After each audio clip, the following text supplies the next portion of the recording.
world for us. Of Switzerland? course, the firm starts in its origination in America. By definition, I'm a Yank. And Hey guys, today we will be talking about how the stock exchanges work. If the thought of investing in the stock market scares you, you are not alone. Individuals with very limited experience in stock investing are either terrified by horror stories of the average investor losing 50% of their portfolio value, for example, in the 2 bear markets that have already occurred in this millennium, or are beguiled by hot tips that bear the promise of huge rewards but seldom pay off. It is not surprising then that the pendulum of investment sentiment is set to swing between fear and greed.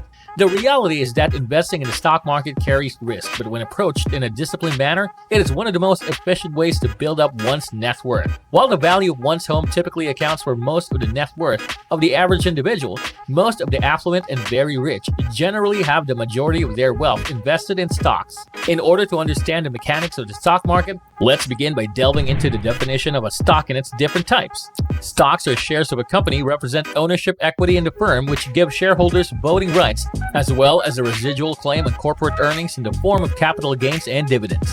Stock markets are where individual and institutional investors come together to buy and sell shares in a public venue. Nowadays, these exchanges exist as electronic marketplaces. Share prices are set by supply and demand in the market as buyers and sellers place orders. Order flow and bid-ask spreads are often maintained by specialists or market makers to ensure an orderly and fair market. A stock or share, also known as a company's equity, is a financial instrument that represents ownership in a company or corporation and represents a proportionate claim on its assets, what it owns, and earnings, what it generates in profits. Stock ownership implies that the stakeholder owns a slice of the company equal to the number of shares held as a proportion of the company's total outstanding shares. For instance, an individual or entity that owns 100,000 shares of a company with 1 million outstanding shares would have a 10% ownership stake in it.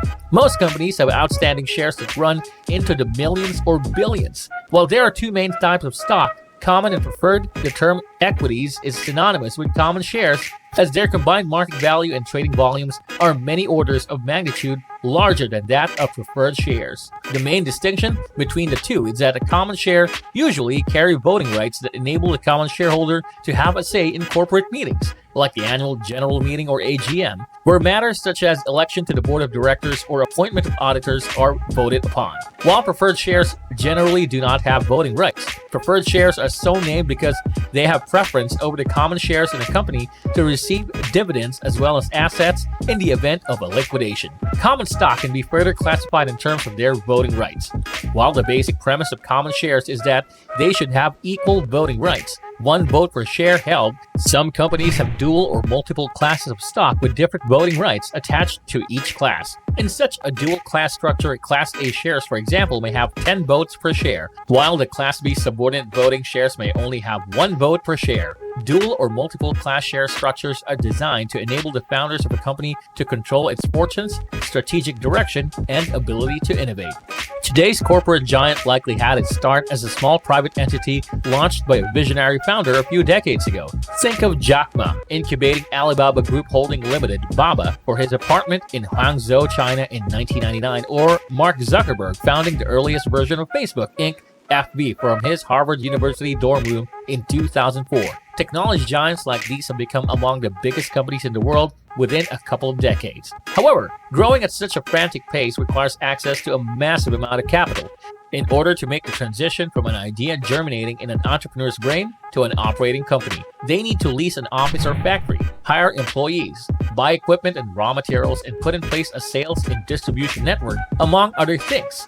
These resources require significant amounts of capital depending on the scale and scope of the business startup. A startup can raise such capital either by selling shares, equity financing, or borrowing money, debt financing. Debt financing can be a problem for a startup because it may have a few assets to plan for a loan, especially in sectors such as technology or biotechnology. Equity financing, therefore, is the preferred route for most startups that need capital. The entrepreneur may initially source funds from personal savings as well as friends and family to get the business off the ground. As the business expands and capital requirements become more substantial, the entrepreneur may turn to angel investors and venture capital firms. When a company establishes itself, it may need access to much larger amounts of capital than it can get from ongoing operations or a traditional bank loan. It can do so by selling shares to the public through an initial public offering (IPO). This changes the status of the company from a private firm whose shares are held by a few shareholders to a publicly traded company whose shares will be held by numerous members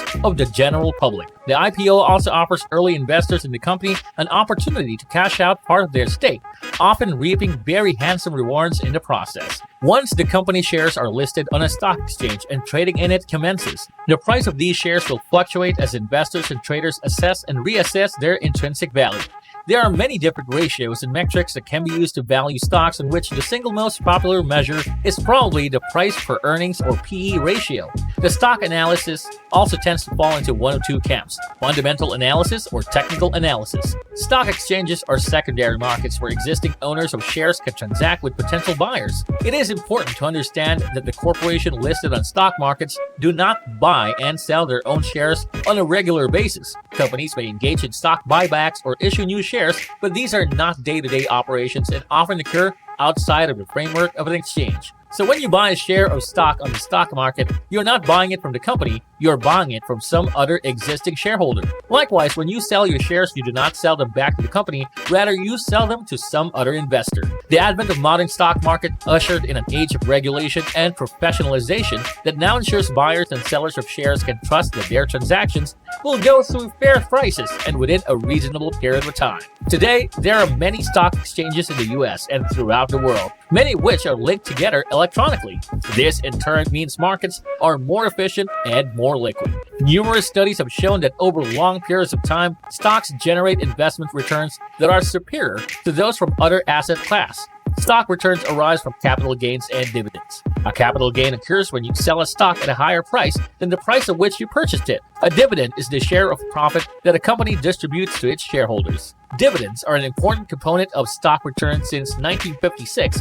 Dividends have contributed nearly 1/3 of total equity return, while capital gains have contributed 2/3. This sector classification makes it easy for investors to tailor their portfolios according to their risk tolerance and investment preference. For example, conservative investors with income needs may weigh their portfolios towards sectors whose constituent stocks have better price stability and offer attractive dividends. So-called defensive sectors, such as consumer staples, healthcare, and utilities. Aggressive investors may prefer more volatile sectors, such as information technology, financials, and energy. With the allure of buying a stock similar to one of the fabled FAANG quintet, Facebook, Apple Inc., Amazon.com, Netflix Inc., and Google parent Alphabet Inc. at a very early stage had one of the more tantalizing prospects of stock investing. In reality, such home runs are few and far between. Investors who want to swing for the fences with the stocks in their portfolios should have a higher tolerance for risk. Such investors will be keen to generate most of their returns from capital gains rather than dividends. On the other hand, investors who are conservative that need the income from their portfolios may opt for stocks that have a long history of paying substantial dividends. Stock exchanges have been around for more than 2 centuries. The venerable NYSE traces its roots back to 1972, when 24 brokers met in Lower Manhattan and signed an agreement to trade securities on commission. In 1817, New York stockbrokers operating under the agreement made some key changes and reorganized as the New York Stock and Exchange Board. Thank you so much for watching this video. Make sure to leave a like and subscribe if you enjoyed it. Goodbye.